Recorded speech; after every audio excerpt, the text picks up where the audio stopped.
You've entered Night Terror's headquarters.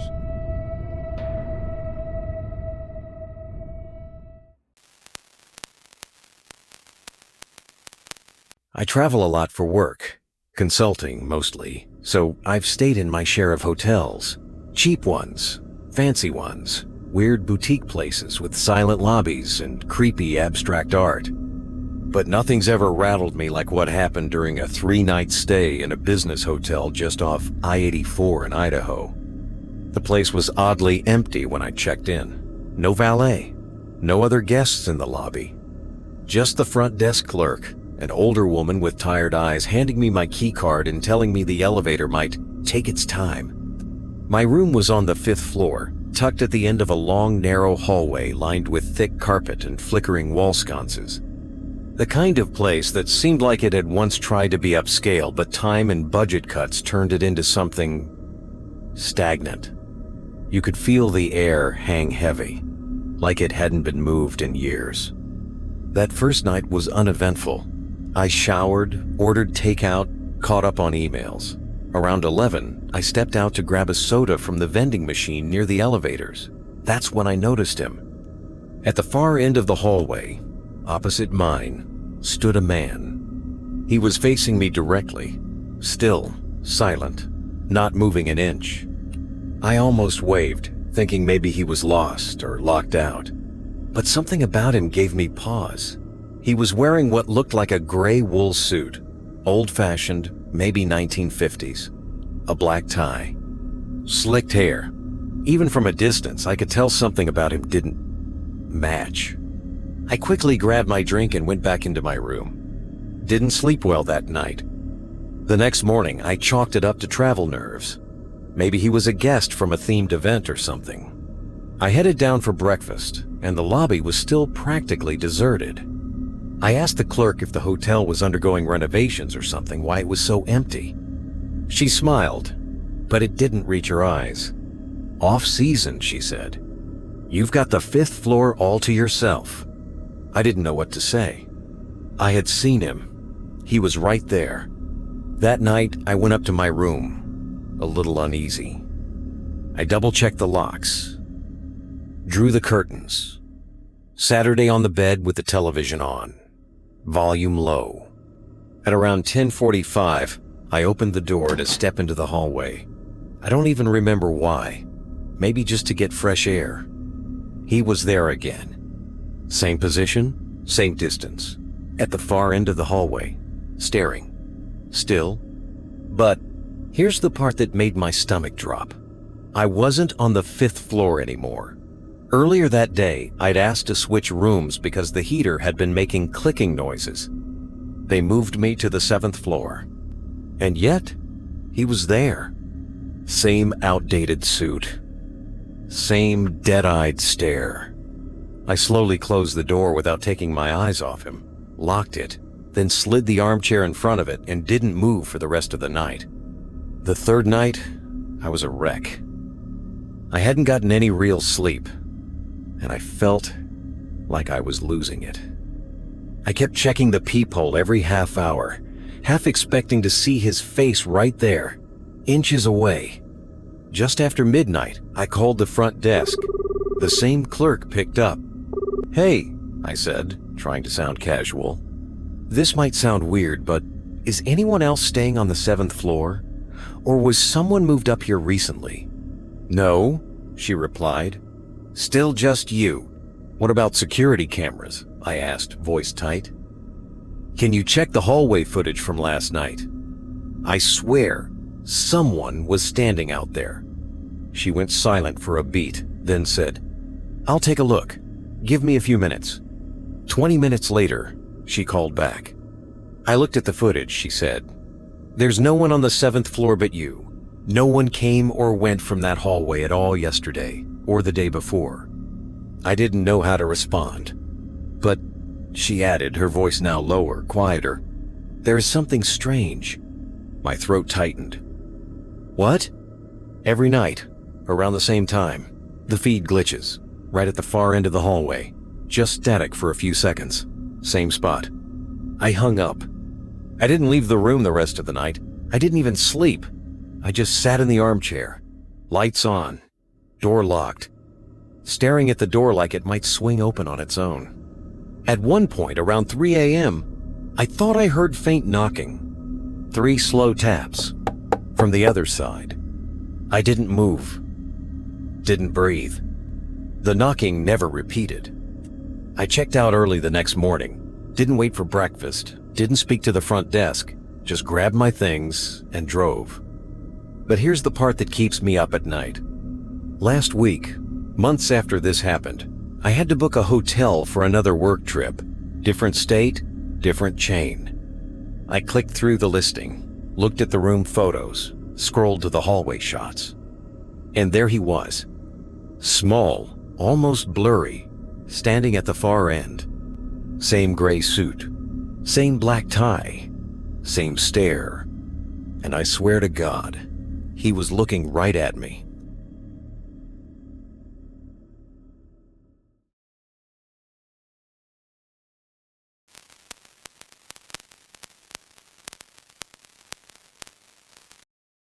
I was in Denver for a tech convention, staying at one of those tall chain hotels where everything smells like lemon cleaner and the halls are always too quiet. They put me on the 14th floor, though technically it was the 13th. The elevator just skipped the number, like that was enough to ward off bad luck. The place was fine, generic but clean enough, but something about it felt hollow, like the hotel was holding its breath. It was around 7 p.m., and I was heading back to my room after grabbing a drink from the downstairs bar. The hallway stretched ahead of me, long and sterile, with pale yellow lighting and that low hum that only fluorescent bulbs seemed to make. That's when I saw her. A housekeeping cart was parked halfway down the corridor, the kind with neatly folded towels on top, plastic drawers half open. Kneeling behind it, half hidden, was a woman. Her shoulders were shaking, her face buried in her hands, and even from a distance, I could hear her crying, soft, raw, and full of pain. It startled me, not because she was there, but because she didn't move when I approached. No acknowledgement, no startled glance, just sobbing like I wasn't even there. I slowed down as I passed. I glanced at her, dark hair tied back, uniform wrinkled, hands trembling. I almost asked if she was okay, but something held me back. There was something about the way she crouched, like she was hiding, like she was terrified of being seen. I kept walking, figured I'd tell the front desk if she was still there later. Maybe she'd had a breakdown. I didn't want to make it worse. My room was 4 doors down. I went in, dropped my key card, and collapsed onto the bed. I only stayed a few minutes, just long enough to grab my phone, charger, and jacket before heading back out. When I stepped into the hallway again, it was empty.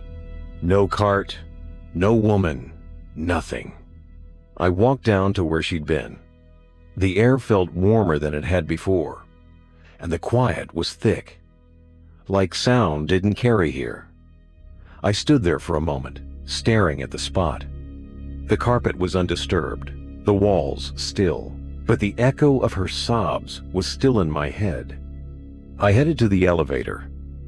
I planned to stop at the front desk before going to the restaurant. "Hey," I said. There was a housekeeping cart on my floor just now. A woman was behind it. She seemed really upset. The night manager blinked at me. She was young, probably in her 20s, with tired eyes and earbuds dangling around her neck. "What floor?" 14. She frowned and tapped at her keyboard. "We don't have anyone scheduled on that floor tonight. Housekeeping clocks out at 6. I hesitated. "No one? You're sure?" "Positive," she said. "Only floors 1 through 10 have staff access after hours. Security thing." I didn't push it, just nodded and went back up. But that night, I couldn't sleep. I kept hearing things. Soft creaks in the hallway, the hum of the air system. A knock maybe from somewhere down the corridor. I got up once, looked through the peephole. Nothing but stillness. Then, just after 2 a.m., The television in my room turned on by itself. No sound, just static, a flash of gray and black. I jumped up and yanked the remote off the nightstand and turned it off. Checked the plug. Still in. I didn't sleep at all after that. The next morning, I went back to the front desk. A different manager was on duty, older, with a radio clipped to his belt. I asked him, flat out, if anyone had been working on my floor last night. He gave me the same answer. No staff access on 14 after 6 p.m. Want me to check the camera? I hesitated, then said yes. We went into the back office. He pulled up the security feed for the 14th floor, time-stamped around 7 p.m. I watched myself walk down the hallway, my shoulders slightly hunched, hands in my pockets.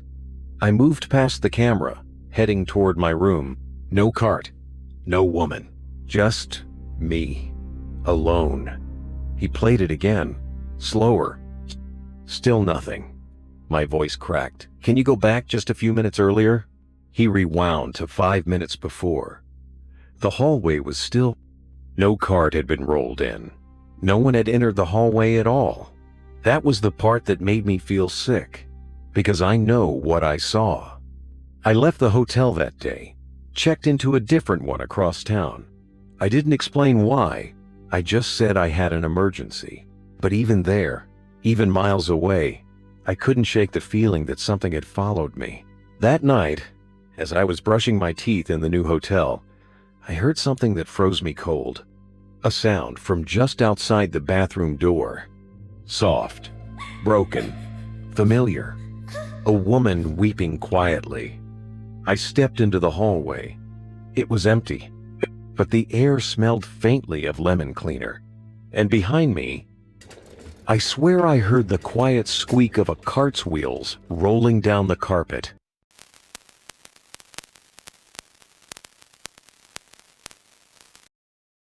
I checked into the Briarwood Hotel thinking it would be a quiet, uneventful stay. Just 3 nights for a work conference in the city. Nothing fancy. The place was older, faded wallpaper, stiff beds, and the kind of hallways that always feel just a little too empty. My room was on the 3rd floor, room 309, near the end of the hallway. The first night went by mostly fine. I got some dinner delivered, answered a few emails, watched bad cable until I started to nod off. Nothing weird, until just past 2 a.m. That's when I woke up to the sound of a baby crying. It wasn't loud, but it was close. It sounded like it was coming from down the hall, muffled, but unmistakable. That thin, piercing wail with the hiccuping breath in between. I sat up, kind of disoriented, and just listened for a minute. Eventually, it stopped. I assumed maybe someone had their kid with them, and I went back to sleep. The next night, it happened again. But this time, it started at exactly 2:13 a.m. Same sound, maybe even the same cry, except this time it felt closer, like it was echoing from a few doors down. I got up and walked into the hallway. The place was silent, lights dim, carpet thick under my bare feet. I followed the sound toward the end of the hall, where it was the loudest. The hallway was supposed to stop at room 311. I'd even seen it on the fire escape map up there. Tucked just past a corner I swear hadn't been there before, was one more door. Room 313. Dark wooden door with faded brass numbers. The kind of door that looked older than the others, somehow. Like it had been there longer than it should have been. The crying stopped as soon as I got close. I stood there staring at the door for a long minute. I didn't knock, didn't even touch it, just stared at it until the silence started pressing in on me and I headed back to my room. The next morning, I stopped by the front desk. There was a guy, working mid-30s, bored, barely looked up when I walked over. I asked him, "Hey, is there a baby staying on the 3rd floor? I keep hearing crying late at night." He glanced at the screen in front of him. "Third floor's practically empty," he said. "Only 2 rooms booked there right now, including yours." I hesitated, then added, "What about room 313? He looked up. "Room what?" "313. End of the hall," I said. "There's no 313, he said flatly. "Third floor ends at 311. I blinked. No, I definitely saw it. He gave me a look like I was either mistaken or messing with him, then turned his attention back to the screen. "Old building, weird angles. Maybe you saw a supply closet or something." That night, I was wide awake when 2:13 a.m. hit. Right on cue, the crying started. I was already up and halfway down the hallway before I realized how fast I was moving. The crying was louder now, sharper. Like whatever was making it wasn't just upset, it was desperate. And when I turned that last corner, there it was again. Room 313. Same door, same faded numbers. But this time the door was open, just a crack, maybe 2 inches. And inside, a flickering light. Dim and yellow, like a candle trying to stay lit in a draft. I should have turned around. I should have gone back to bed, locked the door, and booked a new hotel in the morning. But I stepped closer, just enough to lean in, just enough to see. The room wasn't like the others. The furniture looked ancient, like something out of a black and white movie. There was a crib in the center of the room, warped wood and peeling paint. And inside it, barely visible in the low light, was a shape, small but still. The crying had stopped. I didn't go inside. I didn't move. I just stood there for a long second before backing away and practically running back to my room. I left the hallway light on that night. Didn't sleep, didn't even sit down. The next morning, I packed my stuff and asked to be moved to a different floor. The clerk didn't ask why, just handed me a new key. I didn't care. I just wanted out of that hallway. The second floor felt better, brighter, less wrong. I got through the last night without any noise, and by checkout, I almost convinced myself I'd imagined the whole thing. But I couldn't shake the feeling, so before I left I went back up one last time, just to be sure. And that's when I really lost it. The hallway ended at room 311. No corner, no alcove, no room 313, just wall. I ran my hand along the wallpaper, knocked on it, tapped for hollow spots. Nothing. It was like the door had never been there. 3 weeks later, I got a package at my apartment. He'd no return address. Inside was just a photo. Black and white, old with curled at the edges. It showed a hotel hallway, long and dim, with wallpaper that looked too familiar. At the very end, barely visible in the grainy shadows, was a door marked 313. And standing just inside that doorway, peeking out, was a child. Not a baby. A toddler. Pale, blank expression. One hand gripping the edge of the doorframe. The other reaching toward the camera. Reaching toward me.